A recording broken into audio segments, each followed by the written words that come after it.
Buenas noches para todos. Vamos a iniciar esta sesión para 10º y 11. Esta como segunda parte del origen del cartel de Medellín. Recuerden que ya vimos cómo empezó Pablo Escobar acá, ¿no? Vamos a ver entonces los demás y pues un solo pequeño recorrido. Es muy cortica la sesión, pero pues vamos a ver cómo iniciaron los otros cabecillas del cartel de Medellín en este negocio del narcotráfico y cómo pues poco a poco van a empezar a formar una verdadera empresa criminal, pues que va a terminar desestabilizando buena parte de la sociedad colombiana. La persona que ustedes ven acá con el sombrero blanco es Gonzalo Rodríguez Gacha. Él nació acá muy cerca de Bogotá, en el municipio de Pacho. Tenía que llamarse así ese pueblo, pero bueno, el caso es que cuando estaba como en octavo grado, él se cansó de estudiar, no, su vida en el colegio pues como que no encajaba y decidió abandonar el colegio. Se vino acá para Bogotá a probar suerte y encontró pues primero trabajo como mesero en un restaurante, luego fue ayudante de un bus, que era una cosa que digamos era muy común en ese tiempo, y luego fue pues comerciante en San Victorino. Sin embargo, digamos, su vida delictiva va a empezar es cuando conoció a este señor que ustedes ven acá que está hablando por micrófono. Es una persona muy conocida, o era una persona muy conocida en el ámbito pues de las esmeraldas. Él se llamaba Gilberto Molina Moreno y todo el mundo le decía el Padrino. Él era, digamos, el gran capo de la explotación de las esmeraldas en Colombia. Este señor tenía un montón de contactos en la región de Muso, de Coscuez, de Otanche, y pues estaba necesitando constantemente personas que le sirvieran, ya fuera pues como guardaespaldas, como guaqueros, como planteros. Yo ya les expliqué a ustedes el argot de eso. El plantero era el que ponía la plata para iniciar el negocio, el guaquero era el que iba a buscar en la mina, etcétera. Y el señor Gonzalo Rodríguez Gacha encontró ahí pues digamos un trabajo.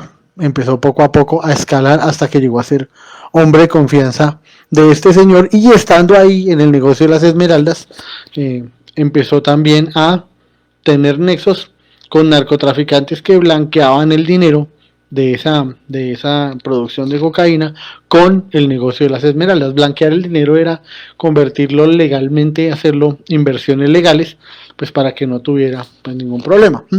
El primer contacto del mexicano, así le decían, porque él era muy aficionado pues a todo lo que tuviera que ver con México.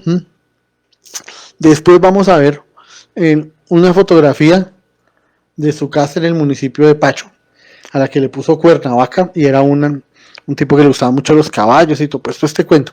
Entonces el primer contacto de él fue una señora que se llamaba Verónica Rivera de Vargas. Ella y otras mujeres, la señora Marta Uribe, la señora Griselda Blanco, a todas ellas llegaron a decirles en su momento las reinas de la coca.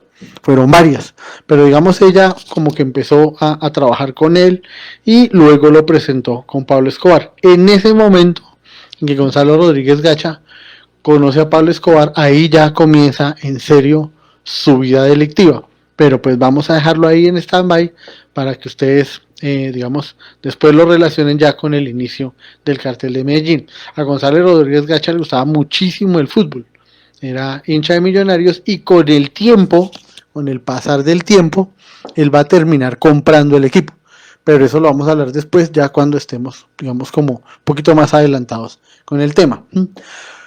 Los otros fundadores del cartel de Medellín son los miembros del clan Ochoa, una familia de caballistas de Medellín, cuyo padre, el señor que ustedes están viendo ahorita en la fotografía, Fabio Ochoa, cuyo patriarca era el padre de los famosos Jorge Luis, Fabio y Juan David Ochoa Vázquez, los hijos de él, que a ellos se les considera cofundadores del cartel de Medellín, y que en un momento dado pues se sometieron a la justicia y pasaron un tiempo en prisión, pero eso lo vamos a ver también un poco después. Hoy estamos mirando cuáles son los fundadores del cartel de Medellín, digamos, cuál era su importancia o cuál llegó a ser su importancia, digamos, dentro de la organización.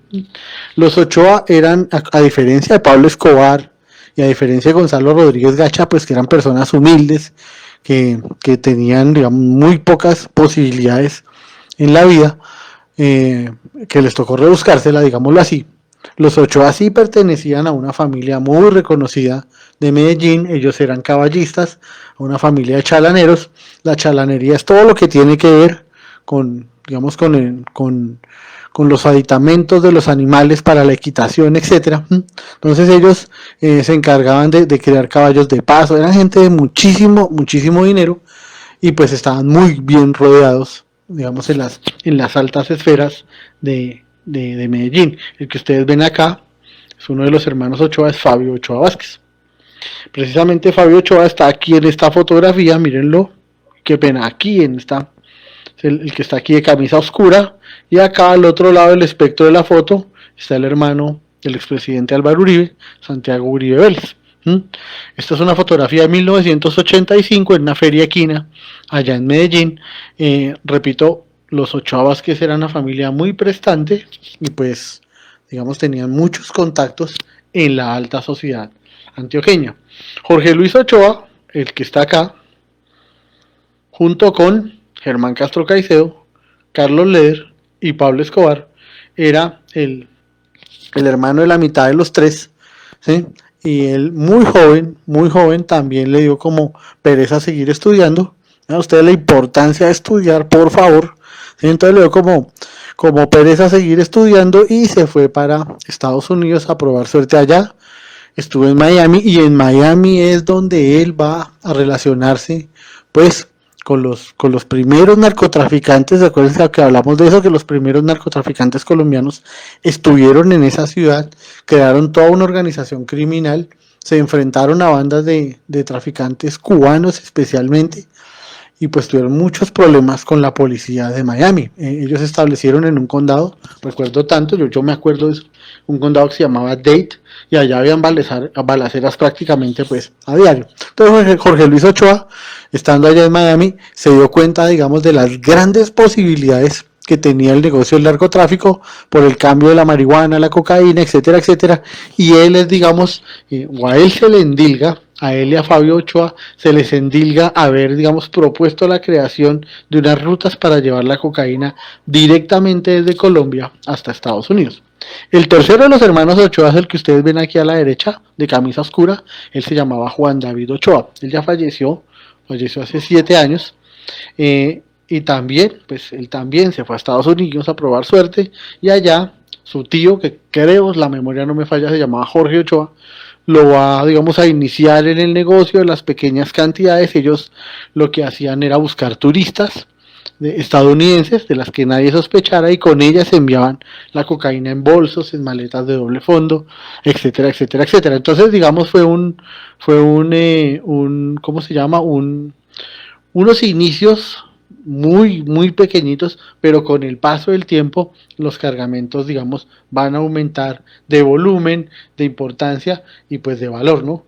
Porque la gran cosa del narcotráfico es que la cocaína, al ser ilegal, pues digamos, es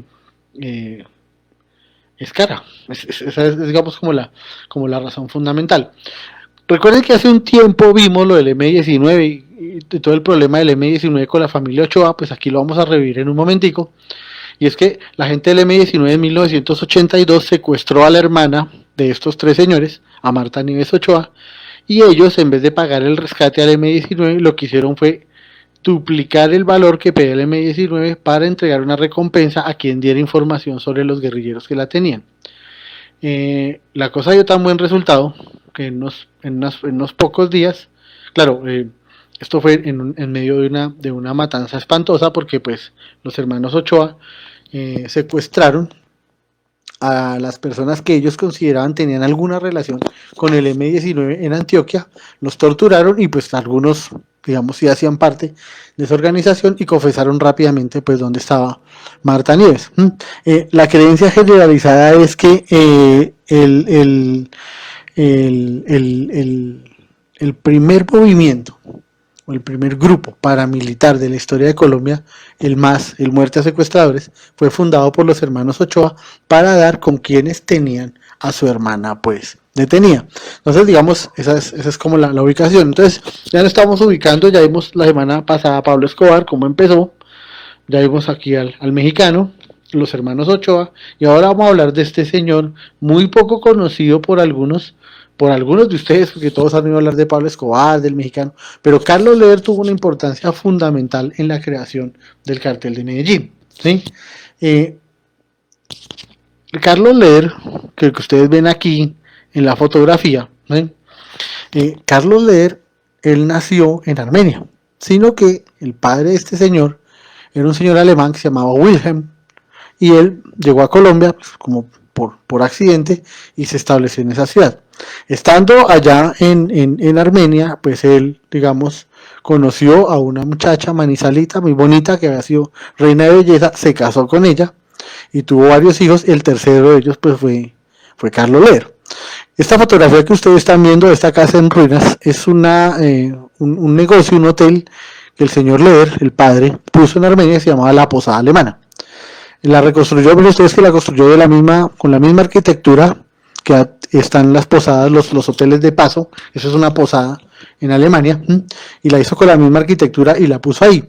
Y pues eso era un centro, digamos, de paso de viajeros y todo. Y la posada alemana se volvió muy famosa porque este señor Leder pues traía la cerveza importada desde allá y la vendía.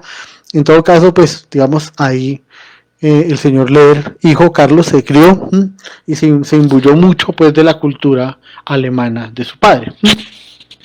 ¿Por qué es importante Carlos Leder para el negocio del narcotráfico y del cartel de Medellín?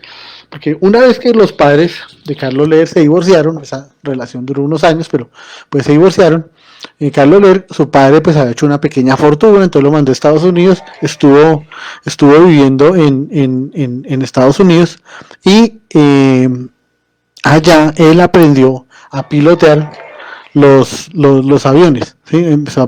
Aprendió a pilotear aviones comerciales y se sumergió en esas lecturas alemanas de Hermann Hesse, de Hitler, leyó Mi Lucha y él empezó a formarse como un criterio así nacionalista, un criterio político. Él va a ser como el más político de todos, ¿sí? Y relacionó el contrabando pues como el narcotráfico, perdón, como con la lucha de los pueblos por su independencia, etcétera. Y siendo piloto de aviones, él se recorrió todo el Caribe, la península, la Florida, etcétera, y estableció unas rutas para llegar a Estados Unidos sin ser detectado, volando en esas pequeñas avionetas que ustedes ven aquí al fondo, unas avionetas, Turbo Commander o Cessna, avionetas que viajaban muy al nivel de las olas del mar, lo que las hacía pues indetectables al radar, ¿ya?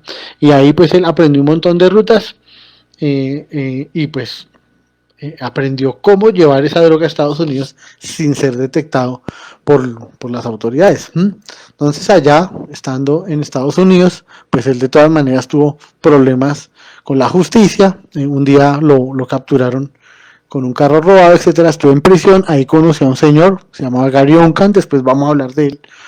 Y él fue el que le dijo, bueno, podemos traer cocaína aquí a Estados Unidos. Él aceptó y cuando salió de Estados Unidos expulsado, se estableció en las Bahamas, las islas del Caribe, y en esas islas del Caribe, digamos, empezó a hacer viajes de pequeñas cantidades de droga hacia los Estados Unidos en esas avionetas.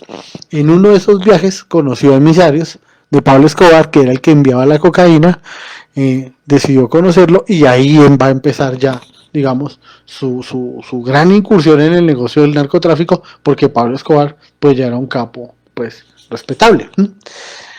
Para terminar, porque con esto vamos a terminar, es muy poco conocido, pero este señor que ustedes ven en la fotografía llegó a ser uno de los grandes capos de la droga en Colombia en el departamento del Amazonas. Él se llamaba Evaristo Porras.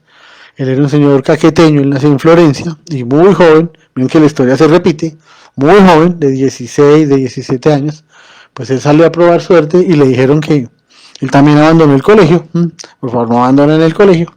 A él le dijeron, venga, en Leticia se pueden hacer cosas, etcétera. En Leticia en ese momento estaba en pleno auge la bonanza de la marihuana y él aceptó, se fue para Leticia y sí, digamos, lo cogió el golpe de suerte de volverse rápidamente contrabandista de marihuana y en poco tiempo amasó una enorme fortuna con el negocio pues de la marihuana.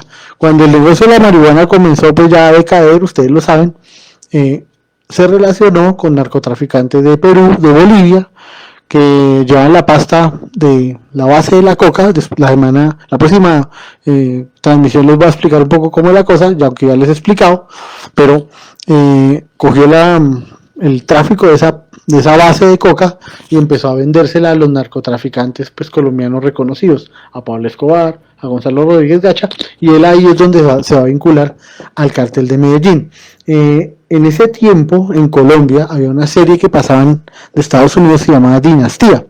Era una familia rica de Texas que comerciaba con petróleo, etcétera, y vivía en una mansión así lujosísima, y el señor Aristo Porras reconstruyó esa mansión en Leticia. Lo que ustedes ven aquí son las ruinas de eso, era una casa gigantesca, y él la hizo allá. Y pues con el paso del tiempo, pues él no alcanzó a estar en la guerra de los carteles, porque pues él cayó en prisión, y estuvo en prisión en Perú, estuvo en prisión en Ecuador, estuvo en prisión en Bolivia, estuvo en prisión aquí en Colombia.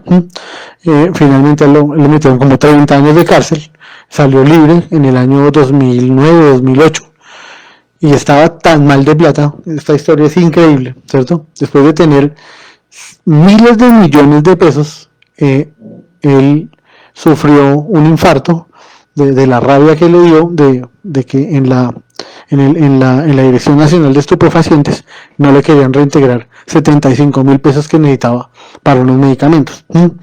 Entonces él murió pobre, murió en la miseria más grande, enfermo, con mal de Parkinson, con mal de Alzheimer, por todos estos problemas que le produjo la cuestión del narcotráfico. Entonces ya nos ubicamos más o menos quiénes son los más importantes. La próxima transmisión vamos a ver un poco quiénes fundaron el cartel de Cali, y digamos cuál fue, porque en un principio del negocio la gente del cartel de Cali fue socia del cartel de Medellín. Luego van a venir unas diferencias, no solo por la plata y por los negocios y por las rutas, sino una cuestión ya política, y eso pues los va a separar y los va a volver enemigos. Pero vamos paso a paso, porque este tema del narcotráfico es supremamente largo. Entonces aquí termina la transmisión. Yo les agradezco muchísimo a todos que se hayan conectado. A don Oscar Ramos ahí le mando su saludito, que lo está pidiendo. Don Felipe Morales también va su saludito, que lo está pidiendo. A Laura Costa, a todos los que están aquí de 10º y de 11 escuchando la transmisión, muy juiciosos, así me gusta. Por favor, eso es muy importante, que estén escuchando las transmisiones. No se les olvide que esta guerra de los dos carteles va a terminar desestabilizando de manera brutal al Estado colombiano. Ya les avisaré con tiempo, yo espero que sea el miércoles para seguir aquí, y vamos a mirar cómo nació el cartel de Cali y cómo entonces ya va a venir la década terrible, oscura, entre 1980 y 1990, cuando los narcotraficantes van a querer de alguna manera adueñarse, al menos en parte, del Estado colombiano. Les agradezco muchísimo, de verdad muchísimo, que hayan estado aquí.